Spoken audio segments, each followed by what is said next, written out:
Aí, amores, tudo bom? Tudo certinho? Minhas paixões, vamos para a nossa segunda aula sobre fisiologia vegetal. Vamos trabalhar a parte de fisiologia do floema, tranquilo? Observa que na aula anterior tivemos a oportunidade de trabalhar a fisiologia do xilema, da seiva bruta.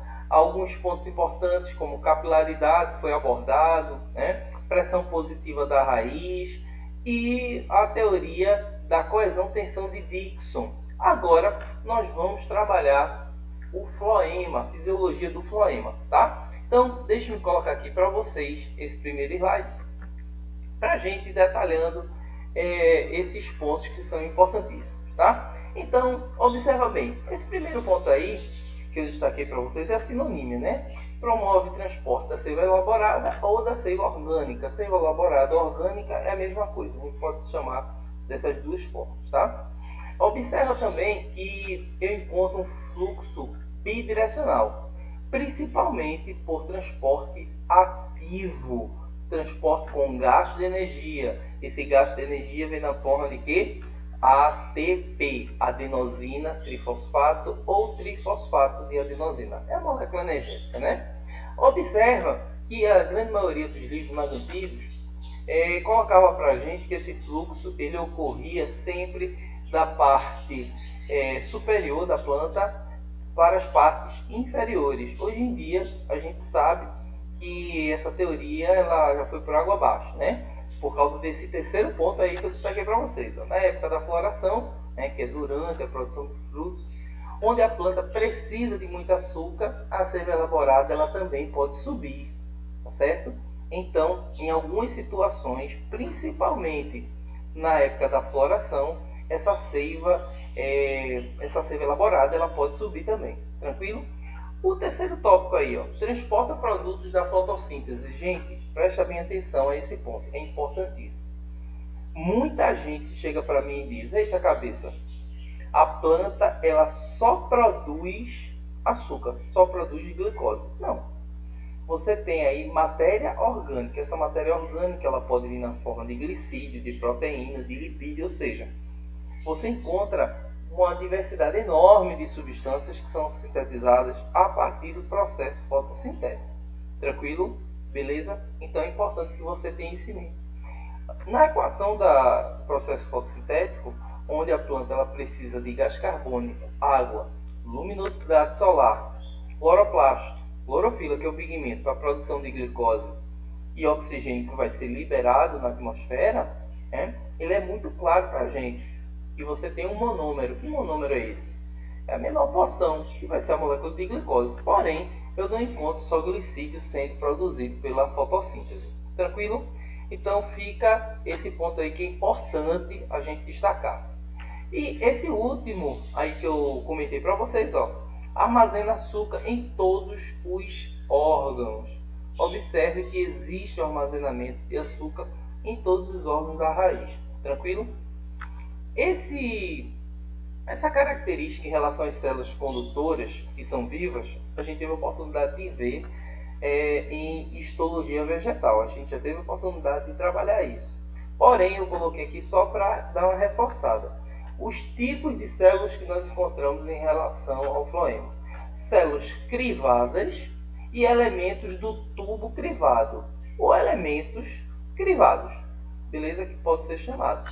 Então, deixe-me colocar aqui para você o ponteirinho para você acompanhar comigo, tá certo? Observe que, em geral, essa seiva elaborada ela é sintetizada na folha, tá certo? Então, a folha é a principal responsável, eu diria até que a folha é a bateria, né? É a bateria da planta, porque a partir dessa estrutura é que você encontra a síntese, a produção dessa matéria orgânica a partir do processo fotossintético, a partir da fotossíntese, e depois ocorre distribuição desse material para o restante da planta. Dica, um ponto importante: lembra do anelamento de Malpighi? Observa que o floema ele está bem ali na região mais externa do caule. Então, retirando um anel ali do caule, é possível você matar a planta, porque as regiões mais inferiores não vão receber, principalmente a raiz, né? Não vão receber exatamente esse aporte de nutrientes que foi sintetizado, que foi produzido nas regiões superiores. Beleza? Tranquilo? Então essa é a primeira parte. Vamos ver aqui, ó, dá uma olhadinha no que se diz respeito à teoria de Ernest Mus, tá? Que é chamado simplesmente também pelo fluxo de massa ou pressão. Beleza?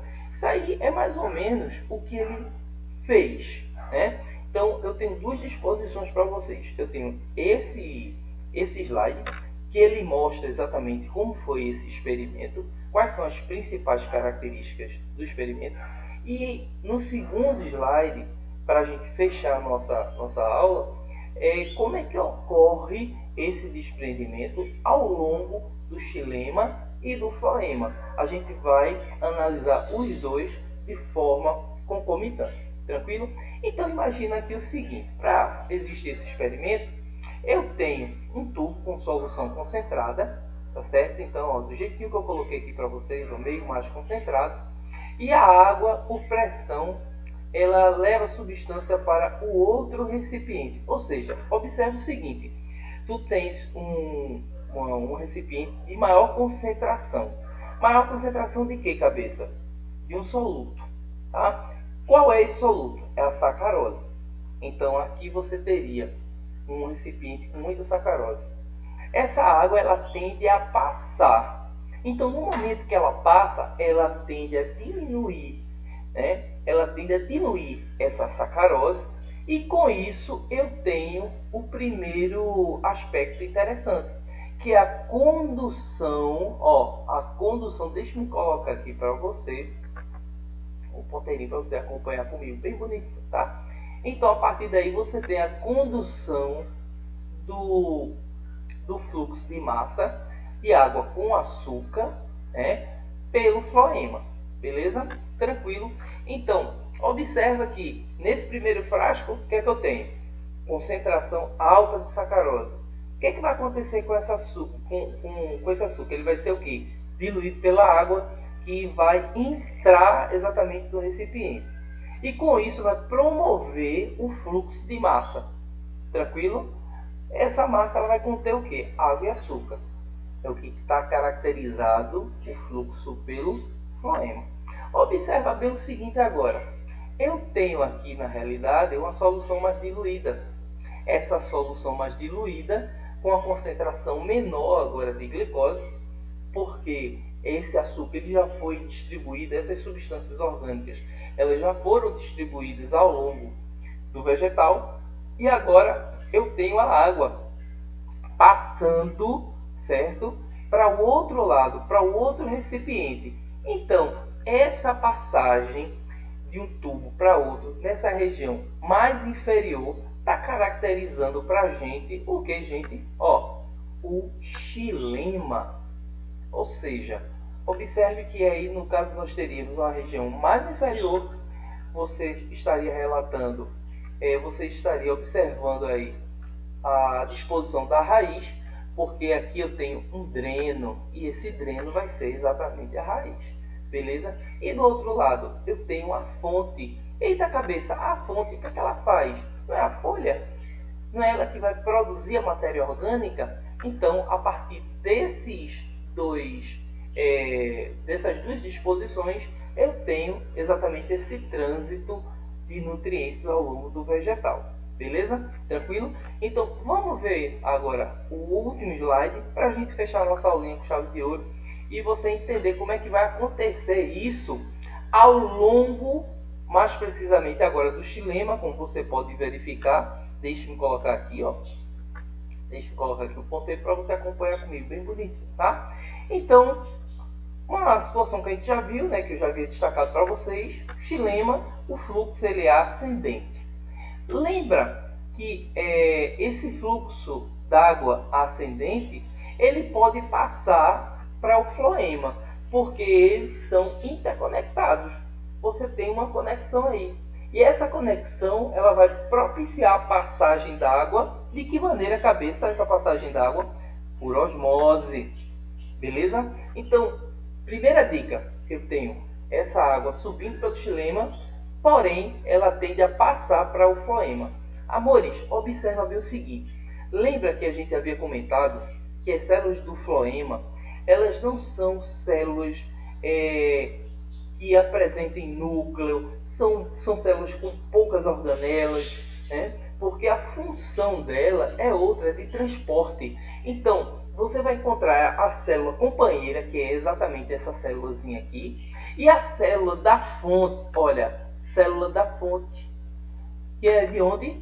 Da folha. Ou seja, eu tenho a produção de moléculas de sacarose, que estão representadas aqui, oriundas exatamente do processo fotossintético, onde essas células passam todo esse material orgânico para as células companheiras. E a célula companheira, ela libera esse quantitativo de matéria orgânica para o floema.